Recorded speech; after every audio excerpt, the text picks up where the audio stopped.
Andheri RTO मध्ये भ्रष्टाचार, 76,000 licence अवैध वाहनांची टेस्ट करून दिल्याचा वडेट्टीवारांचा गंभीर आरोप।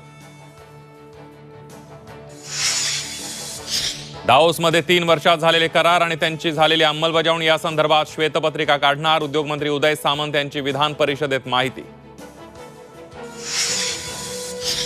मुख्यमंत्री पदाचा चेहरा हा सामूहिक नेतृत्व हेच आमचं सूत्र, शरद पवारांनी टोचले राऊतांचे कान। कोणतंही सरकार बिनचेहऱ्याचं असू शकत नाही, राऊत मात्र विधानावर ठाम। मुंबईमध्ये भाजप कोर कमिटीची बैठक, महाराष्ट्राचे प्रभारी भूपेंद्र यादव आणि अश्विनी वैष्णव घेणार आढावा। माऊलींच्या पालखीचं थोड्याच वेळात पंढरपूरकडे प्रस्थान, लाखो भाविक आळंदीमध्ये दाखल, तर तुकोबांची पालखी आकुर्डीकडे मार्गस्थ। T20 वर्ल्ड कपचा आज अंतिम सामना, दक्षिण आफ्रिकेला नमवून वर्ल्ड कप जिंकण्याची टीम इंडियाला संधी, रोहित सेना सज्ज।